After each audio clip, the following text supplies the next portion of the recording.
The Hell in a Cell match has been known for causing many injuries to a wrestler.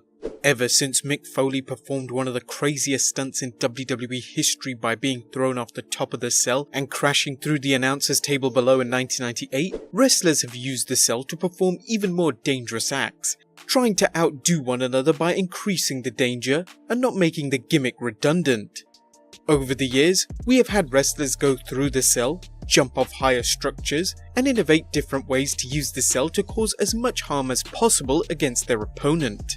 Despite being in a PG WWE era, one would assume that WWE has cut out any stunts or dangerous acts that could cause injury to a wrestler. However, this year's Hell in a Cell proved wrong, as this pay-per-view saw a number of wrestlers suffer legitimate injuries during their matches. Some even occurred without wrestling in the cell.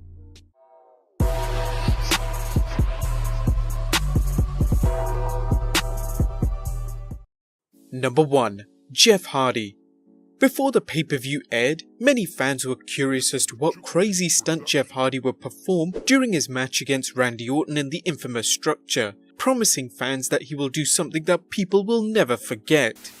Recalling all the crazy stuff Jeff has done in the past, like swanton bomb off a 20-foot ladder, leapfrog leg drop onto an announcer's table, and not to mention performing a swanton bomb off the Raw stage, we all thought that he would do something akin to that level, but off a much higher Hell in a Cell, crashing down to the announcer's table as a homage to Mick Foley and Shane McMahon.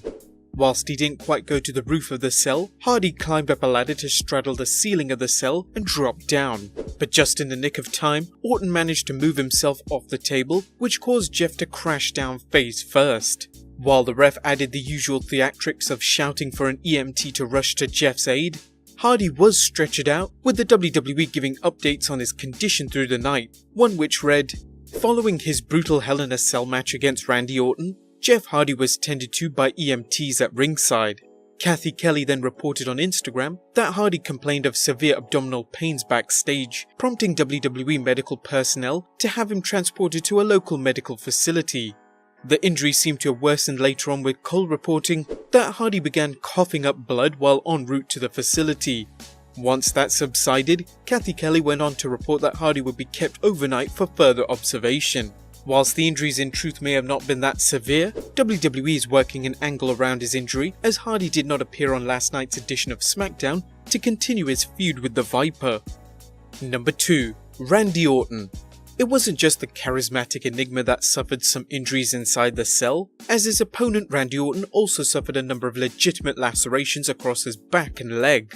The Viper suffered welts to the back thanks to a number of belt shots by Randy Orton, but even more gruesome, Orton took to Instagram to show a chunk of flesh that came off during the heated match.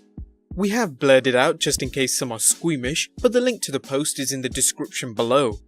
The caption reads, "No matter the outcome, they say you lose a small piece of yourself when you enter the Hell in a Cell."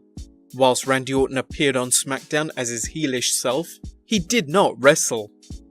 Number 3. Dolph Ziggler. After beating the team of Dean Ambrose and Seth Rollins to retain the Raw Tag Team Championships, both Ziggler and Drew McIntyre ran out to the ring during the main event to help out their buddy Braun Strowman. They didn't get far, as both Ambrose and Rollins also came out to the aid of Reigns, making it a fair battle. All four battled each other at the top of the cell, and whilst Ziggler was trying to escape by coming back down, Rollins caught up, which led to the two fighting on the side of the cell, with both crashing through the announcer's table 15 feet high. While Seth Rollins is no stranger to this spot, Dolph was, and his bump through the table looked nasty. WWE released a statement after saying, "After falling off the side of the Hell in a Cell structure during Roman Reigns' Universal Championship match against Braun Strowman, Dolph Ziggler was looked at by WWE medical personnel, but he refused to go to a local medical facility. Instead, he left the AT&T Center with Drew McIntyre. The bump wasn't even necessary and was only added in because WWE wanted a big bump but didn't want Strowman, Reigns or Lesnar risk doing it." Dave Meltzer explained in the latest edition of Wrestling Observer, "It had like nothing to do with the match. It was, let's do this because we don't want Roman Reigns or Braun Strowman to do a big bump. So we're going to have these two guys do a big bump in lieu of. And we're not going to give them a finish, so we're going to give them some big spot." And number 4. Alexa Bliss. Despite getting a championship rematch, Alexa Bliss failed again in trying to take down the baddest woman on the planet. With another loss, things got even worse for Bliss as she legitimately suffered an arm injury during the match. It's unclear when it happened during the match, but it seems that Bliss may be out of action for a while. Her injury has forced her to be replaced with Ember Moon for Season 2's Mixed Match Challenge. WWE released this statement. After her match against the baddest woman on the planet, Bliss began to complain of soreness on Monday before waking up with numbness in her left arm Tuesday morning. After seeking medical attention, Alexa received word that she is not cleared for WWE Mixed Match Challenge or live events this weekend.